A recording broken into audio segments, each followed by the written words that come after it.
invite you for the second part. And when I discussed with Sister Faustina before we started here, she said it's a game changer, because everything she ever heard was that the rule of Ugolino was hard, etc. I think I will explain why it's different, but that starts with the beginning, the importance and use of the rule. Ugolino's form of life is the most important rule for Damianite sisters in the 13th century. The majority of the communities lived according to it until 1263, the promulgation of the rule of Urban, and even after that, there are communities that lived according to Ugolino's rule well into the 14th century. The other rules were only followed in some individual monasteries and/or for a short time. The number of dispensations given from aspects of the rule of Ugolino indicates its importance. And we'll discuss today two aspects: daily life and enclosure. And in the schedule I gave last week, I didn't mention enclosure for this afternoon, but after finishing the next one on the rule of innocence, I thought it's better to do it like this. We'll see if you can have enough time for it. Otherwise, it will come the next week. Today, as you will see, we start with some questions on the rule, form of life. Is it a rule? Is it the form of life? Or are these constitutions? We'll also discuss the name of the cardinal. And then we come to the 5 aspects I talked about last week, and the origin of the most important ones for today, of the daily life, the provisions. Then a question that will interest you without any doubt: did Clara follow the rule of Ugolino or not? And then some technical questions, redactions, dispensations, and then we come to enclosure. But that takes some time. Ugolino's rule has really a very negative image among specialists who assert that it was far too rigorous, that it was not Franciscan, and that it lacked spirituality. And I must say that it looks like that, it is dry. Then they say that the rule of Ugolino was only written for his own monasteries, certainly not for the sisters in San Damiano who lived according to the norms of St. Francis. That's what we all have learned, and I'm not denying that, but I'm giving it a different accent. In fact, I think that the rule of Ugolino has points that come from Clare and the sisters themselves. And what amazed me most when I started studying the Clares in the 13th century, there are signs that the sisters loved this rule. That any time there came a new aspect, they wanted to get this rule back. And the main point for them was that they thought that this rule is Clare's rule. That if you live according to the rule of Ugolino, you are doing the things that the sisters are doing in San Damiano. I think nobody ever told you that before.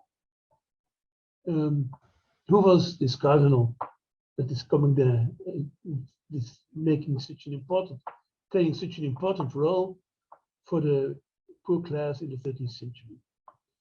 He was born not far from Rome in around 1170, and when he was 36, he became Cardinal Bishop of Ostia and Velletri, and that means that he was the first in rank of the cardinals, and so the highest authority after the Pope.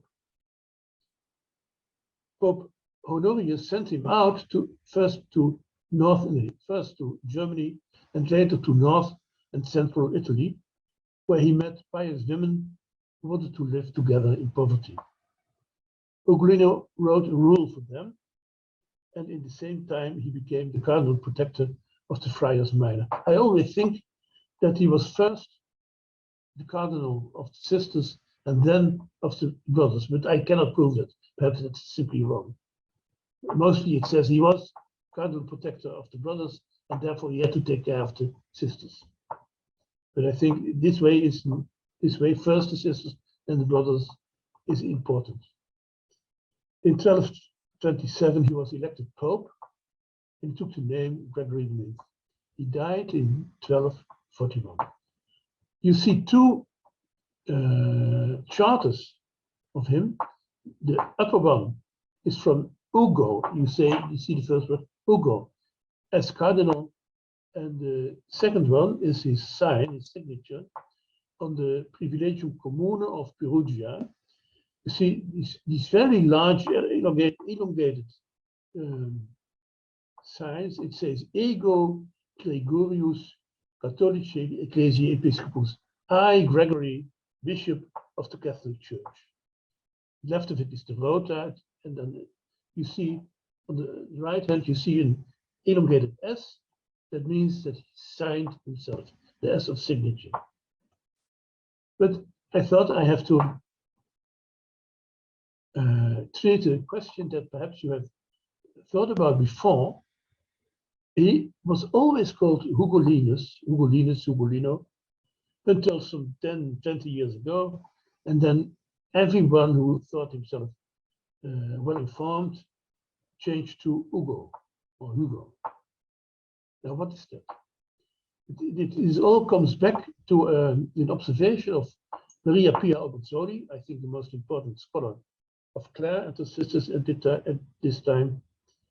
She observed that he himself never used the diminutive form. Ugolino means the small, the little Ugo. That he only talked about himself as Hugo. And you see on the first two charters on the left side, first Hugo, that is a privilege for Perugia, and under that, the oldest version of his rule, the version that is kept in Brussels, and there it says Ugo without H, Ugo Miseratione Divina, Ostiensis et Intelligentsis Episcopus, who by God's mercy, Bishop of Ostia and Venetum, and Apostolische Sedes Legatus, Legate of the Apostolic See. But when Maria Pia Albertzoni said that she never read a charter of the 13th century in which she had found the long name Ugolino, I thought, but I do. I have read them. So I present to you two charters of the beginning of the 13th century. The upper one on the right-hand side is the exemption of Crotona, in which he is called Ugolinum on the second line, per dominum Ugolinum. And under that, a contract in Perugia, where also on the second line, but then his first word, Ugolino Ostiensis et Venetensis Episcopus, Ugolino, Bishop of Ostia and Venetum. So you see that also during the lifetime of St. Francis, so in the first quarter of the 13th century, both forms, the long form and the short form, were used. So I do it like that. Sometimes I say Ugo, sometimes I say Ugolino. Last week we discussed about that he was legate in the center of Italy, in central Italy, that he had other jobs to do, but that he found all kinds of women who wanted to live together in poverty, and that he organized them, so to say. And in his rule or his forma vitae, he explains why. Every true religion and the proof institute of life endures by certain rules and requirements. Whosoever wishes to lead a religious life will deviate from righteousness unless he or she has diligently striven to observe a safe rule of conduct and discipline. That's what he says. It sounds a bit posh, a bit high, but that's the way he writes when he's writing official things. You have to have certain rules. You have to know what you have to do and what you should not do at all costs. Now, this way it starts, but when you continue, then we don't see much Franciscan things in it.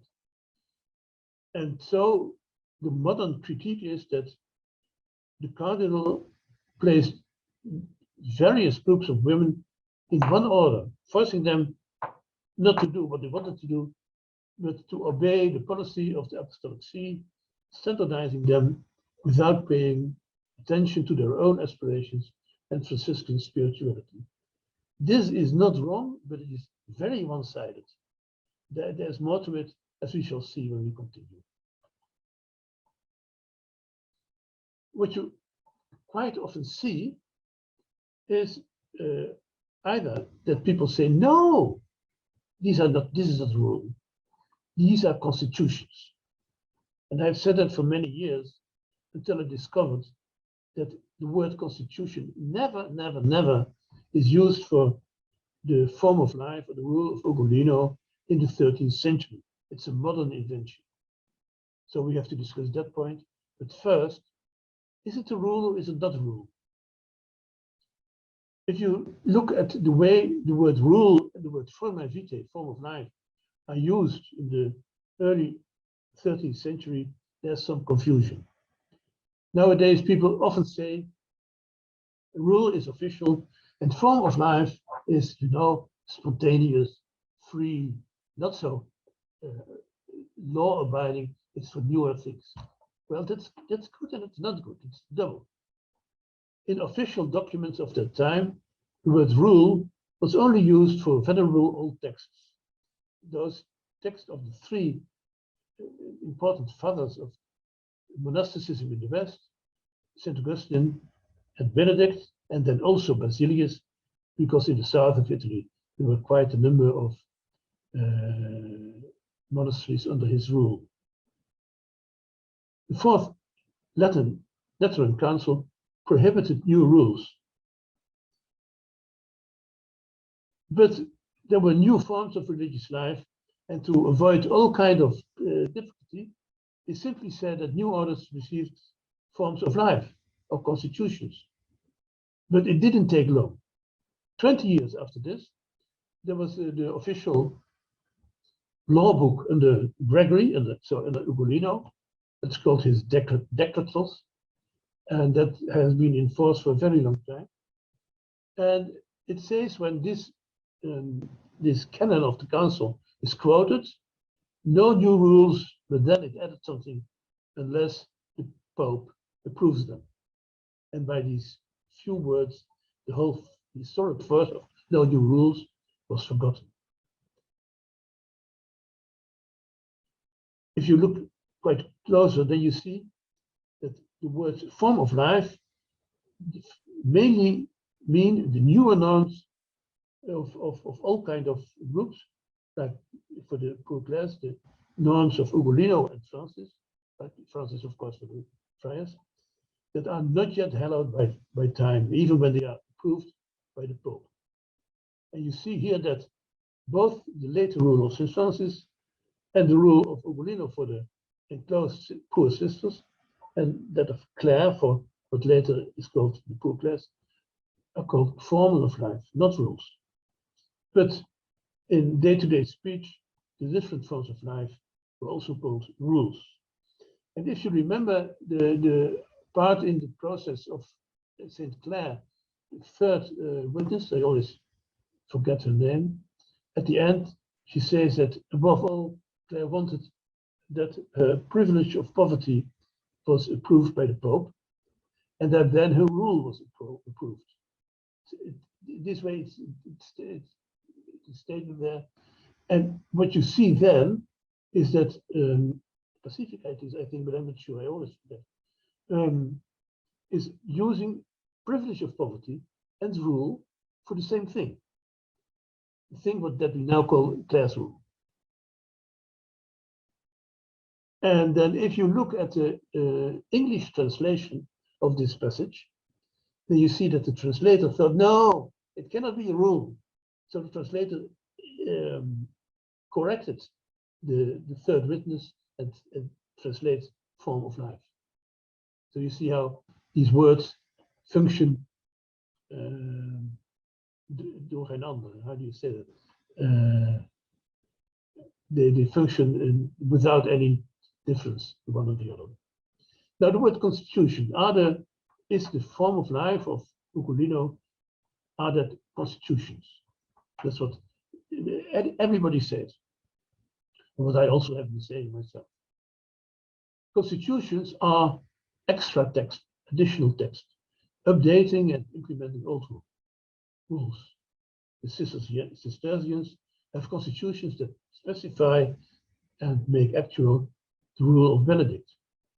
These constitutions are more modern, so to say, more adapted, but also less solemn. They are changed more easily than rules that officially can never be changed. In the case of Ugolino's form of life, this would mean that the rule of Saint Benedict is more important than his own form of life, is the rule that regulates the life of the sisters, and that Ugolino's text is dependent on Benedict's rule. In fact, Ugolino's rule declares that it is the other way around. The rule of Benedict is only valid insofar as it does not contradict the rule of Ugolino. So that makes it hard to talk about that forma vitae of Ugolino as constitutions. And then what for me the first part was that I started thinking about it, I realized that I had never met a text from the 13th century in which the forma vitae of Ugolino are called constitutions. And that's also the main reason that I avoid this term. Then, if people imply that the rule of Ugolino, that they are constitutions, and that the really important rule is Benedict in the beginning, I can only say that it does not, that doesn't show in the sources. The sources, always the rule of Ugolino is important, and the rule of Benedict is not unimportant. If you look at the rule of Clare, you see that she likes to quote on important parts the rule of Benedict, but it's never decisive. And before the rule of Clare was approved in 1243, the sisters really wanted to get rid of the rule of Saint Benedict. The rule of Ugolino was their own, and they didn't think that you can obey two rules at once. The Pope answered that they have the rule of Benedict to make the rule of Ugolino an approved one. Authentic, it says there in the text. And we think by authentic that it has something to do with the way we relate to it. But what the Pope means is to make it an approved rule. And that the only obligation of this rule of Benedict, is the three vows of obedience, poverty, and chastity, which, as you perhaps know, do not occur in the rule of Benedict. But okay. We go to a next aspect, the 5 aspects. I have been talking about that last week. The 5 aspects are the highest poverty, daily life, care and solicitude of the friars, mainly of the friars for the sisters, enclosure, and union of mutual love. These 5. The rule of Ugolino doesn't say much about mutual love. You see it here in the last 4 lines. But it says nothing at all on poverty and on care of the friars for the sisters. It says much about enclosure and daily life, and we will talk about that. Mutual life, love. The rule of Ugolino says more about external behavior than about internal life. It is therefore remarkable that love is mentioned in 3 chapters: on caring for the sick, on the visitation, and on the rule as bond of mutual love. And I always think that that's the influence of Clare on this rule. I cannot prove it. If people say, do you really think so? I can only say, I hope so, but I don't know. Then I said the rule of Ugolino says nothing at all on poverty. It's totally silent about possession and poverty. And that's odd. And when you are of the prevailing ideas of this time, of scholars, they say, ah, no, he didn't want to, because I gave him the liberty to give all those sisters land and goods and books and so on. I think that's nonsense. I think really that is absolute nonsense. I say the rule of Ugolino was totally silent on possession and poverty because there were no possessions. And in the oldest text, we talked about that last week. In the oldest text, all the sisters were really poor. But there is one document, the Charter of Exemption for Trent. It's from 1229, and it says that the rule of Ugolino originally had a chapter on the not having property, and that the sisters in Trent did not have to obey. This chapter has never been found, and because the oldest version of Ugolino school is now so close, 1221, so close to the date that Ugolino must have written it, 2 years before, 1219, I think the rule has never existed. But what does it say? It says that in that time, everybody who knew that the living according to the rule of Ugolino, living like the sisters in San Damiano, meant that you didn't have possessions. That's what I think it means. Cura, okay. The rule of Ugolino doesn't regulate who says mass for the nuns or who administers the other sacraments. It was a responsibility of the cardinal protector to appoint chaplains. It is the practice after some time, but was it also his intention when he wrote the rule? The rule is absolutely silent on the friars. That's the only conclusion I can reach, were Gregory and Reinaldo simply waiting for further development? Was it too early to dispose something about that? And on that, I make an interim comment on the next slide. Some parts of the rule of Ugolino are really very unclear, and you have to compare other parts. You have to compare, for instance, the acts of exemption or dispensations or whatever to find out what is really the meaning. Unclear. Example 1. The rule says when they have their own chaplain. Question: who selects him? Who appoints him? Who pays him? Next question. It means that some sisters do not have their own chaplain. Who says the mass? Any priest of good repute, the rule says. But then the same question: who selects him? Who appoints him? Who pays him? Nothing. Example 2. The screens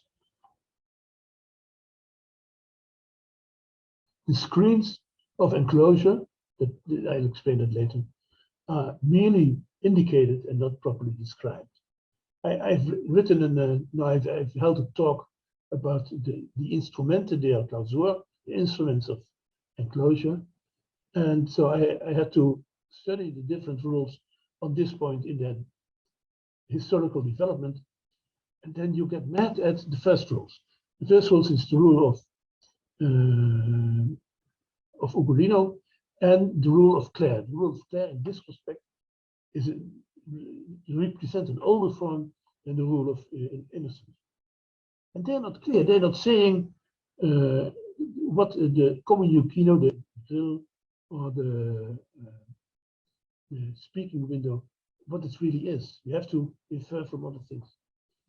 And then some scholars say, there you see, they give the sisters the liberty, and then the next rule, the rule of innocence, is making it complicated and more more unfriendly. I think it's quite simple. The things you know, you don't have to talk about. If you say the speaking window should be like this, and everybody knows what the speaking window is, then you don't have to discuss about it. So I think it points out that it's in yellow here, that the rule is describing a reality that the sisters themselves already know well. And that's an important point because many scholars think that Ugolino is creating a new reality in this rule. So he gives the rules, the commandments, and the sisters have to obey. But I've been really studying these texts for a long time, and that makes a difference. So then you start asking questions you do not think about in the first instance. Now you see this is not clear, that is odd, this is changing, and so on. And the impression I have now is that the vagueness of the rule points out that he's talking about the reality that the sisters themselves already do quite well. We continue with the third aspect, clausura. Ugolino's rule gives rules about the clausura, enclosure. It does so in a very succinct way. It does not describe the points of contact. It assumes the unknown, which makes it possible that the rule describes an existing practice. There are three in this beginning, in this first time. 3 points of contact: the door, the speaking window, and the grill. And at the end of this presentation, I will tell more about all of them. But now I want to name. I'm saying now one thing that is important in this respect. The locutorium, the thing in the middle, locutorium, is always translated in almost all languages that I know as parlor. So as a room in which sisters sit on the one side and guests on the other side, and in the middle is a screen. That's what also is in the English translation, but also in the French and Italian and German. But Engelbert Grau has written, he was a nice old friar in Germany. At least he was old when I saw him for the first and for the last time. Has written an article on die Klausur, and he says it's not a room, it's a screen. And if you look at the texts, I'll quote one text later on, the text in the rule of Clare. They say, yeah, that's correct. That's what it says. It's not a parlor, it's a screen. But we will come to that later again. We continue with the next aspect, and that's the provisions on daily life. There are a lot of them, and they are very detailed. For instance, on silence. Sisters have to be silent all the time and continuously. Now, this is of course odd, because if you're silent all the time, you're also silent continuously. But that's the way it says. Fasting. I started with fasting in my study MA. The sisters have to fast at all times, even on Sundays. And fasting on Sundays is against church law. You can find in the decree of Gratian the formal prohibition of fasting on Sundays because the Arians did that. And of course, the meaning of fast, as you know from the gospel, is that you have to fast when the groom is absent, and you should not fast when the bridegroom is present. And Sunday, as the day of the resurrection, is a day that therefore is very much unfit for fasting. Then fasting also means only eating Lenten fare, as Clare says in the third letter. Lenten fare means no meat, no dairy products, and no eggs. And then 2 days per week, no cooked food or wine, and in the Advent 3 days, and in the fast before Easter, 4 days only on water and bread. And then one of the things that that is not also in the rule of Clare. The rule of Clare doesn't say sisters do not have shoes. It only says when sisters are going out, the dienst sisters, how do you say that in English? The serving sisters, they get shoes. That shows, but in an implicit way, that sisters who are not going out, the majority, they walk barefoot. Because these provisions were so severe, many dispensations from them were granted. Cardinal Reinaldo declared in 1251 that it was not Gregory's intention to set an ambush for you in silence, fasting, bedding, and those things, for he was a very pious and sensible man. This is a quotation that I like, because the image that everybody has, I also had before, of Gregory is not that he was pious and sensible, but that he was stern and so on.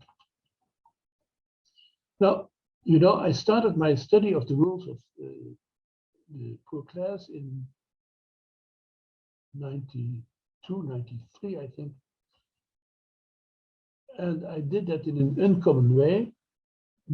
That is by reading the Bullarium Franciscanum, the paper letters on the poor Clares, the first 2 parts until, let me say, until the letter of Clare. And I saw quite early that fasting was an important point in all kinds of paper letters and dispensations of fasting. I also saw quite quickly that I'm losing my point. I don't know what I wanted to say. Yeah, that the rule of Ugolino was important for the sisters, not only for Ugolino and the other popes, but also for the sisters. And then I wanted to know one thing, and that was who is at the origin of the commandments to complete things in the rule. Then I thought, with a certain naivete of a beginning scholar, if I select one point, one practice, and then find the origin of that, I will have the origin of the whole rule. And then I thought, well, fasting is probably a practice that is old, that doesn't change quickly, so I can find the origin of the commandments of fasting and abstention in the rule of Ugolino. Then I have found the origin of the whole rule. And so it was a time that had a lot of, a period that had a lot of time. So I looked and searched without end. I started with going back from Clare's time to Jesus Christ, and I couldn't find it. Whatever I looked for, I couldn't find the origin of the stipulations in Clare's, in the rule of Ugolino.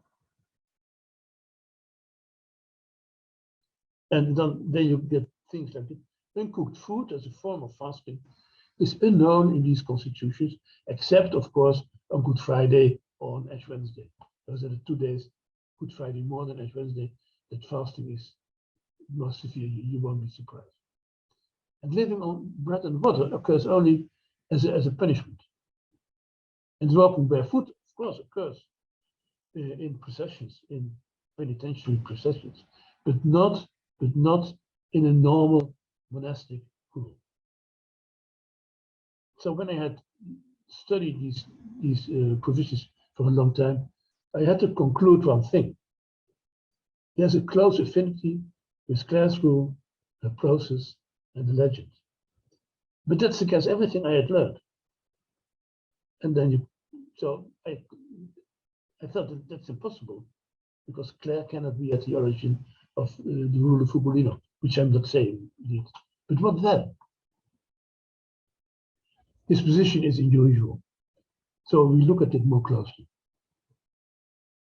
The regulations on clothing and food, feeding and fasting, sleeping, talking, and the sick from a group of very strict norms.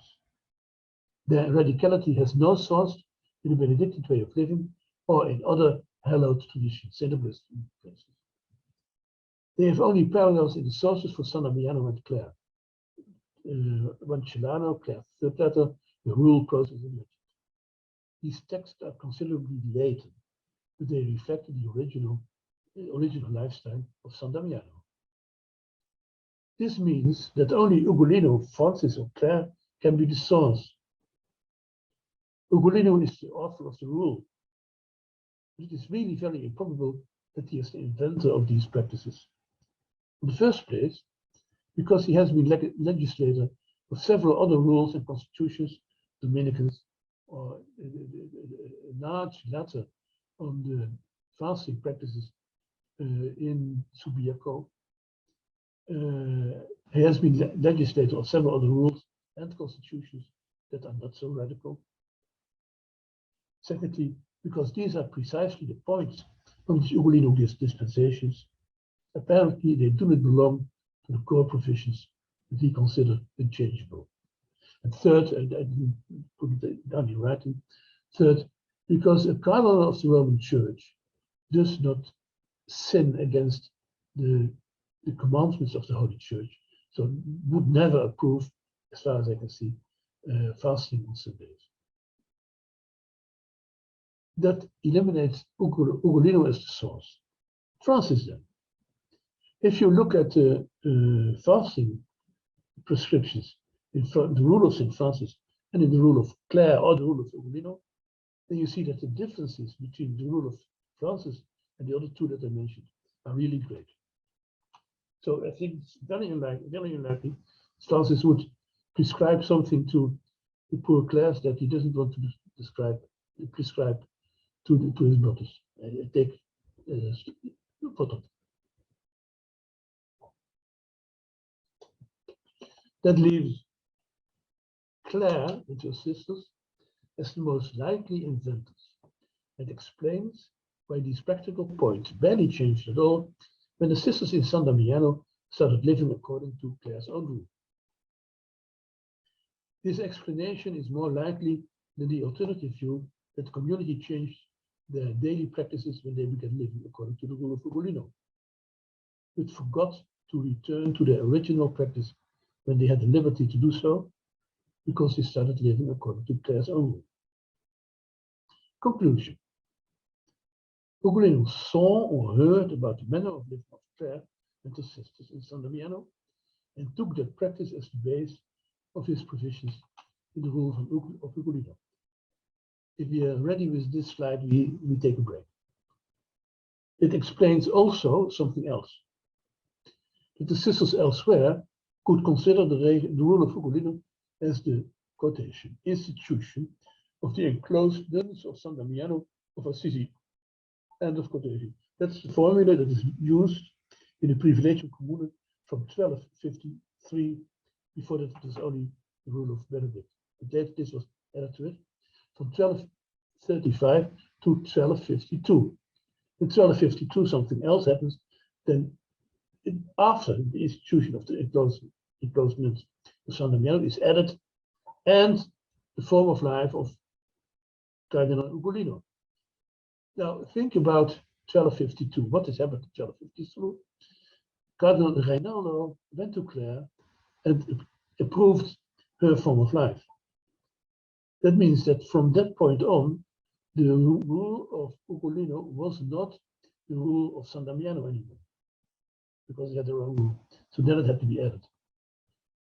But to the amazement and sometimes irritation of a lot of scholars, saying that in the rule of Ugolino, the institution of San Damiano could be found. It was really, some people get very angry at that. But I think this is what history learns and teaches us. This genealogy concerns only, I have to add it, only the practical points in daily life, not the origins of the other aspects like enclosure and care. They have to be investigated separately. And then we go to this question, but before we go to the question, what they did in San Damiano as the rule of Ugolino, we take a break. Yeah.